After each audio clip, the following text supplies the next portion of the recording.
Siapa Delano Ladan, penyerang jebolan Feyenoord yang bermimpi bela timnas Indonesia?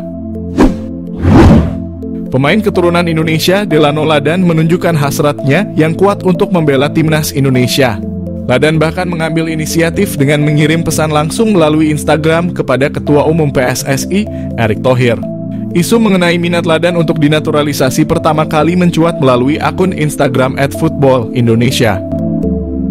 Meski begitu, respons Ladan masih simpang siur. Namun kini keinginannya untuk bermain bersama timnas Indonesia bukan hanya sebatas rumor. Pemain berusia 22 tahun ini telah menyatakan minatnya untuk dinaturalisasi yang dia sampaikan melalui pesan langsung kepada Erick Thohir. Ladan bahkan meminta Erick agar segera merespons pesan tersebut. Ladan memiliki akar kebangsaan Indonesia melalui keturunan dari kakeknya. Dia merupakan produk akademi klub elit Belanda, Feyenoord Rotterdam, dan telah bermain untuk beberapa klub lain di Belanda sebelum bergabung dengan TOP Os di Liga 2 Belanda. Meskipun bermain untuk klub yang berada di peringkat bawah klasemen, pemain yang berposisi sebagai penyerang itu telah mencetak 1 gol dalam 9 penampilannya bersama TOP Os. Selain berkompetisi secara teratur di level klub, Ladan juga memiliki pengalaman membela timnas Belanda dalam kelompok umur.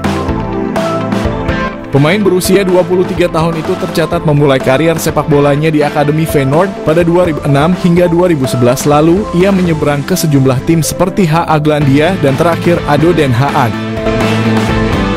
Karier profesionalnya pun dimulai di ADO Den Haag, namun ia hanya 4 kali bermain di tim tersebut tanpa catatan gol. Ladan lantas dipinjamkan ke TOP Os lalu diangkut secara gratis oleh SC Cambuur. Di sana pemain kelahiran 9 Februari 2000 itu sempat mengemas 4 gol dan 2 assist dari 26 penampilan. Sayangnya Ladan dilepas setelah kontraknya berakhir. Ia kembali ke Feyenoord dan memperkuat tim U21 hingga direkrut lagi oleh TOP Os kali ini secara permanen. Buat publik terkejut, Jairo Riedewald dan Miliano Jonathans bakal susul Kevin Dix untuk naturalisasi. PSSI kembali menjadi pusat perhatian publik setelah beredar kabar mengenai rencana naturalisasi pemain keturunan Jairo Riedewald dan Miliano Jonathans yang disebut-sebut akan menyusul Kevin Dix. Kabar ini memicu beragam respons dari para pencinta sepak bola tanah air yang menantikan kehadiran pemain-pemain dengan kualitas internasional untuk memperkuat skuad Garuda. Sebelumnya dalam keterangannya, PSSI melalui Arya Sinulinga menegaskan bahwa fokus proses naturalisasi masih tertuju pada penyelesaian Kevin Dix. Namun diketahui kini Kevin Dix telah resmi WNI pada 8 November 2024 lalu. Kevin Dix memang menjadi salah satu pemain yang sudah lama diincar untuk memperkuat lini belakang timnas Indonesia, khususnya dalam menghadapi kompetisi internasional yang akan datang. Selesai proses Kevin Dix menjadi WNI, pecinta sepak bola tanah air pun berharap PSSI juga segera memproses naturalisasi Jairo Riedewald dan Miliano Jonathan. Perlu diketahui meski Jairo dan Miliano menjadi pemain yang ramai diperbincangkan patut untuk menembus dan memperkuat timnas Indonesia, proses naturalisasi pemain itu tidak dapat berjalan dengan mudah. Maka terkait rumor mengenai Jairo Riedewald dan Miliano Jonathan yang disebut-sebut akan menyusul Dix, Arya menjelaskan bahwa saat ini belum ada kepastian mengenai hal tersebut. PSSI masih belum memberikan lampu hijau untuk memulai proses naturalisasi bagi kedua pemain itu. Meski begitu, kehadiran nama-nama pemain keturunan ini tetap menjadi sorotan, terutama bagi publik sepak bola yang berharap agar timnas Indonesia bisa semakin kuat di bawah dukungan pemain-pemain dengan pengalaman internasional. Diketahui bahwa Jairo Riedewald merupakan pemain yang sudah berkarier di berbagai klub Eropa, sehingga kehadirannya diharapkan mampu menambah ketangguhan timnas Indonesia. Dengan pengalaman bermain di liga-liga luar negeri, akan menjadi daya tarik tersendiri bagi penggemar sepak bola Indonesia. Miliano Jonathans target naturalisasi timnas Indonesia. Suntikan tenaga tengah atau sayap, timnas Indonesia telah bertekad lolos ke putaran keempat kualifikasi Piala 2026. Untuk memuluskan misi itu, timnas Indonesia dikabarkan akan menambah kekuatan baru. Salah satu yang merupakan pemain santer yang telah diberitakan akan segera di WNI kan demi timnas Indonesia adalah Miliano Jonathans, yang merupakan penyerang Vitesse Arnhem yang bermain pada kasta kedua Belanda. Gelandangan Miliano Jonathans yang berusia 20 tahun ini yang mempunyai darah keturunan Depok, Jawa Barat telah mengakui sudah menjalinkan komunikasi baik dengan PSSI terkait rencana naturalisasinya.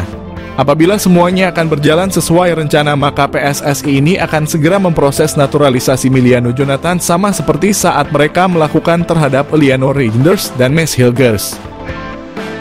Dengan kehadiran Emiliano Jonathan ini tentunya akan berdampak kepada daya gedor timnas Indonesia.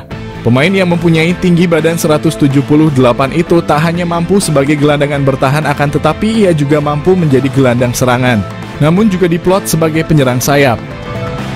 Emiliano Jonathan juga pernah hadir dalam 10 pertandingan pada ajang Eerste Divisie dengan torehan 6 gol dan 2 assist. Pastinya torehan tersebut akan membuat Shin Tae-yong sangat berharap bahwa Emiliano bisa secepatnya bergabung dengan Jay Elzes dan kawan-kawan. PSSI diharapkan untuk tidak berlama-lama karena bisa saja Emiliano akan berubah pikiran karena dia juga mempunyai kans memperkuat timnas Belanda U21. Dengan skema 4-3-3 yang telah diterapkan oleh Shin Tae-yong, Emiliano sangat memungkinkan dalam mengisi sebuah posisi lini tengah bersama Tom Haye ataupun dengan Nathan Chuaon. Dan dia juga bisa dijadikan sebagai penyerang sayap kiri ataupun sayap kanan dalam upaya melancarkan aliran bola kepada dua tombak timnas Indonesia, Ragnar Orotmangoen dan Rafael Struijk. Emiliano Jonathan mengaku telah dihubungi oleh Shin Tae-yong. Emiliano Jonathan yang selalu disebut menjadi naturalisasi timnas Indonesia saat ini, dia telah mengaku bahwa sudah menjalin komunikasi baik dengan pelatih timnas Indonesia Shin Tae-yong. Emiliano Jonathan dapat masuk naturalisasi karena dia sendiri memiliki garis keturunan dari Depok, Jawa Barat. Emiliano Jonathan sendiri tengah bertanding bersama Vitesse Arnhem di Eerste Divisie atau kasta kedua Liga Belanda. Emiliano Jonathan setelah ditanyakan apakah pernah dihubungi oleh Shin Tae-yong, dengan santainya dia menjawab, "Ya, kami masih berkomunikasi," jawabnya dinukil dari ESPN Belanda. Emiliano Jonathan sendiri mengaku masih membuka peluang untuk membela timnas Indonesia. Diketahui Emiliano juga pernah dipromosikan ke tim utama sejak tahun 2022, akan tetapi karena usianya yang masih muda dia lebih turun di Liga Belanda U21. Selain Lionel Messi, Indonesia juga sering dijuluki anak emas FIFA. Bukan hanya para netizen dalam negeri yang mengatakan itu, media Vietnam juga pernah nyinyirin Indonesia sebagai anak emas FIFA. Mengapa istilah itu kemudian muncul dan menjadi bahan pembicaraan? Terlepas dari apakah Indonesia anak emas FIFA atau bukan, Presiden FIFA sekarang, Gianni Infantino, memang dekat dengan Ketua Umum PSSI. Entah itu di era Mocamat Iriawan maupun kala PSSI dipimpin Erick Thohir. Memang hubungan Erick Thohir dan Gianni bahkan sudah terjalin sejak keduanya belum menduduki jabatan yang sekarang. Tepatnya saat Bung Erick jadi bos Inter dan Bang Gianni jadi sekjen FIFA. Jokowi beri penghargaan pada Gianni Infantino. Tadi soal hubungan ketum PSSI dengan Gianni. Lalu entah apa yang membuat Infantino lebih layak dianugerahi tanda kehormatan bintang jasa pratama oleh Presiden Jokowi. Namun dilansir dari berbagai sumber, Gianni dianggap telah berkontribusi besar dalam sepak bola Indonesia. Penganugerahan tersebut sebagai tanda kehormatan yang akan mempererat hubungan antara FIFA dan Indonesia. Indonesia sendiri merupakan negara yang cukup unik yang paling sering dikunjungi Gianni dalam waktu singkat. Mendirikan markas di Jakarta. Indikatornya lumayan banyak mengapa Gianni Infantino dianggap berkontribusi pada sepak bola Indonesia. Salah satunya menurut laporan Detik Sport adalah FIFA turut membantu sepak bola Indonesia dengan mendirikan kantor perwakilan di Indonesia. Ini kebijakan yang belum pernah dilakukan sebelumnya. Hanya di era Gianni Infantino FIFA membuka markas di negara lain dan itu di Indonesia. Negara yang bahkan masih bermimpi lolos ke Piala Dunia. Mengutip Bola Sport, alasan mengapa FIFA berkantor di Indonesia adalah demi membantu transformasi sepak bola Indonesia pasca tragedi Kanjuruhan. Infantino juga mengatakan bahwa Indonesia adalah negara penting di Asia Tenggara yang mana penggemar sepak bolanya nomor 1. Hukuman FIFA yang tidak berat.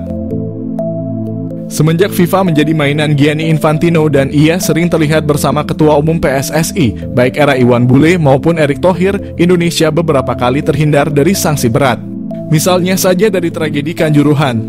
Indonesia dalam hal ini PSSI tidak mendapat hukuman yang berat dari FIFA. Padahal tragedi Kanjuruhan meregang tak kurang dari 135 nyawa. Besar kemungkinan FIFA tak menghukum berat Indonesia akibat tragedi Kanjuruhan setelah ada lobi-lobi antara pihak Indonesia dan Gianni Infantino. Bahkan komunikasi itu melibatkan Presiden Jokowi dan Menteri BUMN, Erick Thohir, yang waktu itu belum rangkap jabatan menjadi ketum PSSI. Kemudian ketika Piala Dunia U20 batal di Indonesia, FIFA juga tidak memberikan hukuman berat. FIFA hanya menjatuhkan sanksi administrasi berupa pembekuan dana FIFA Forward untuk keperluan operasional PSSI. Ajaibnya, meski diberi sanksi administrasi oleh FIFA akibat batal menggelar Piala Dunia U20, tak berapa lama, sekitar 3 bulan kemudian, Indonesia malah ditunjuk menjadi tuan rumah Piala Dunia U17, memenangkan sengketa Maarten Paes. Hubungan PSSI dan FIFA boleh jadi memang sangat rekat. Lihat saja kemarin dalam kasus Maarten Paes, FIFA sejatinya menolak banding Indonesia untuk memindahkan Paes dari KNVB ke PSSI. Oleh karena itu pihak Erick Thohir mengajukan banding ke Pengadilan Arbitrase atau CAS. Lama sekali sidang Maarten Paes. Bahkan jadwal sidang tak kunjung keluar. Di tengah proses Paes yang tak kunjung menemui hilalnya, Erick bertemu Presiden FIFA. Setelah pertemuan itu belum genap sebulan, Paes sudah bisa membela timnas Indonesia. Jadi, apakah Indonesia memang anak emas FIFA? Kita tidak akan tahu sampai FIFA sendiri memberi pernyataan bahwa Indonesia memang anak emas mereka.